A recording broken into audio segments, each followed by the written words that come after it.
I'm doing a million things right now. I have a podcast called Ageless, Opening Doors with Amanda Lamb, and it's about women over 50 transforming their lives, reinventing themselves. So if you have anybody that you think would be good for my show, please let me know, and I'll tell you how to contact me at the end. Actually, I have some cards here, so you can grab a card. But it's really inspirational. I have 3 episodes up right now, and you can listen to it anywhere you listen to podcasts, so Apple or Spotify, iHeart, all of those places. So when people ask me how I got into crime reporting, it's really funny because, I say, well, I grew up in the courtroom. Do we have any lawyers here? Okay. So my parents were both lawyers. My mom was a family lawyer, and my dad was a district attorney.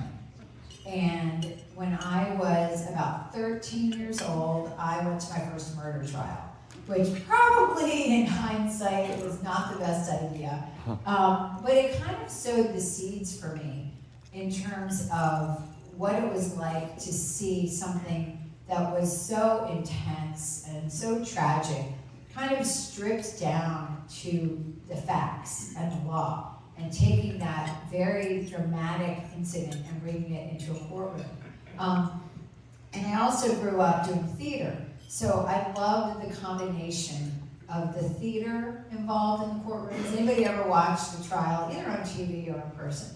Anybody watched the trial? So you know that, there's some really boring parts of the trial, but then there's also some really interesting parts of the trial.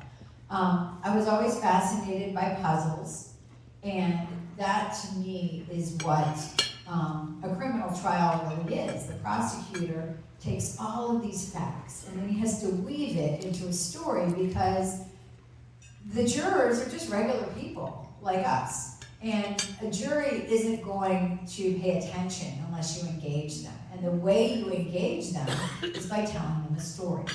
And that's what everything that I've been working on for my entire career has been about, creating that story for our viewers and listeners. And of course, I write books as well, so for the people that read my books. So for 29 years at WRAL, I spent the majority of it covering crime. And I don't mean just the trial, I mean the crime, the arrest, the investigation, the trial, the retrial, the person getting out, all of that.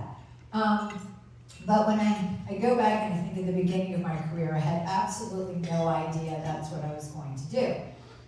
My very first job, and I think you guys will be able to relate to this, there was no internet, there were no cell phones.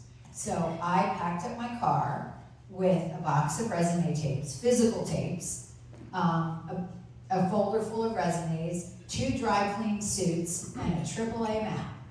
And I started in Pennsylvania, and I drove down the East Coast, and I drove back up.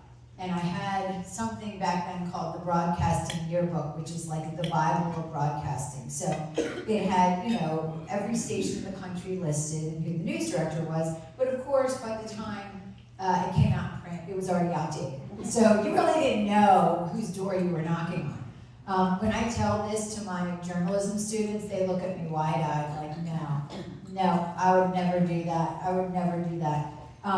But it landed me a job. So 3 months after that, I got my first job, which was in Myrtle Beach. And it wasn't the way Myrtle Beach is today. It was actually kind of a sleepy little town, if you can imagine that. My second job was in Portland, Maine, which was beautiful in July. Actually, I loved Portland, but the climate was not for me. And then I came to North Carolina, and I think what happened to me happens to a lot of people who come here. My life happened here, right?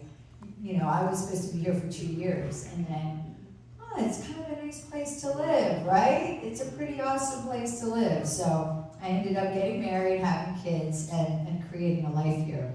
And along the way, I've covered everything. Not just crime, hurricanes. I've covered every hurricane in the Carolinas since Hugo, so that would have been 1989. I've been to Nicaragua to cover a hurricane. I covered Hurricane Katrina in Louisiana and Mississippi. multiple times right afterwards, 6 months later, a year later. The first trip there, we were in an RV. It was me, a producer, a photographer, and an engineer in one RV with a lot of peanut butter, a lot of canned fruit, and some beanie weenies. I will never eat any of that again. And then I've covered everything here from Fran to Floyd to Florence. But you know, again, my niche has always been crime reporting. I've written several true crime books, which are books that catalog a real story that happened. So they're nonfiction books. And they're all based on cases I covered for WRAL. So the first one is Deadly Dose, and that's about a woman by the name of Ann Miller who killed her husband with arsenic. And he was a pediatric AIDS researcher at UNC. And that was a really interesting case because it went all the way to our Supreme Court because the attorney, she was having an affair, and the attorney for that man was forced to release information because she had told that man that she had killed her husband. And so it basically changed the law in North Carolina. The next one was Evil Next Door. This was about a woman by the name of Stephanie Bennett. She was a young woman working at IBM, and she was alone. Her roommates were out of town, and someone broke in and assaulted her and killed her. And that person, Drew Planton, turned out to be one of the few, if ever, serial killers in North Carolina. So just a handful of serial killers. And then the third book was a book that happened actually in my neighborhood. This is called Love Lies. This was a Cary story. A Canadian man by the name of Brad Cooper said his wife went jogging and that she ended up dead. It ended up that he had dumped her body. And Brad is actually out of prison. He did, his case was overturned, and then he ended up pleading guilty and got time served. So he is back in Canada, as far as I know. But all really interesting stories. And then I said, you know what? I think I want to just write fiction. So I ended up taking a lot of what I know. So a lot of thinly veiled stories, things that have happened over the years. I always tell people in journalism, you get to share about 10% of what you know, right? And then 90% stays in the vault. Well, the beautiful thing about fiction is that I've been able to take some of those stories and kind of weave them in and use my imagination. So I wrote a mystery series about a journalist called Maddie Arnett, again, thinly veiled, she's a TV reporter, searching for truth and justice. And the first book is called Dead Last, and that's about, starts with a road race. Any runners in here? Okay, so I'm a big runner, and this was back in, gosh, I don't even remember, 2008, something like that. The Rock and Roll had a race in Raleigh, and unfortunately, several people died in that race for different reasons, but that kind of sparked my interest in terms of, you know, what could those people's background be? So that's how that story starts. Lies That Bind is the second book in the series. And this actually is based on something that really happened in my family. My mom's family's from Concord, North Carolina, even though I grew up in Philadelphia. And I had a great aunt who they ruled that she had shot herself. And this had to be, I mean, I was under 10 years old, so this was in the 70s. And I took that story and then kind of ran with it because there was always this talk in the family that she was murdered. And so I kind of used that as the basis for that book. And then the final book is called No Wake Zone, and I set it at the beach. Does anybody go to Wrightsville Beach? So I'm a big beach person, I'm a paddle boarder, I'm a boater. So I said, you know what, let's set this at the beach. And of course I had to go and do a lot of research, right? But what I've really gotten into in the last few years is podcasting. So when I first told my dad that I was doing that, he said, what's a podcast? He had no idea. And now he's very familiar with them.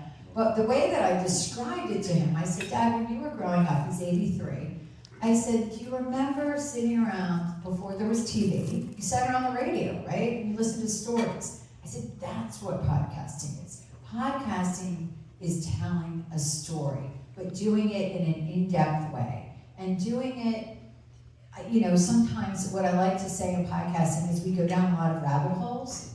You can go kind of on these different paths, which are really interesting to the story, but they're not rabbit holes that you're ever going to hear about in a minute and a half TV segment. So I've really enjoyed it. I've done 3 true crime podcasts. The first one was Follow the Truth, and that was about the reinvestigation of the murder of Michael Jordan's father, James Jordan. That one in Edward R. Murrow for excellence in journalism, so really our team was very excited about that. The basis of that is there's 2 defendants, Daniel Green and Larry Demery. They're both still in prison. Larry Demery actually testified against Daniel Green. Daniel Green always said he didn't do it. So we kind of investigated his claims, and we did find that there were a lot of inconsistencies in the way the case was prosecuted. Because if you think about it, back then, 93 in Lumberton, that was a case that had to be solved really quickly. There really wasn't a lot of discernment. Oh, we found these 2 guys, they were in the car, it has to be them. So anyway, we looked into that, and we didn't come to any conclusions, but we put a lot of information out there.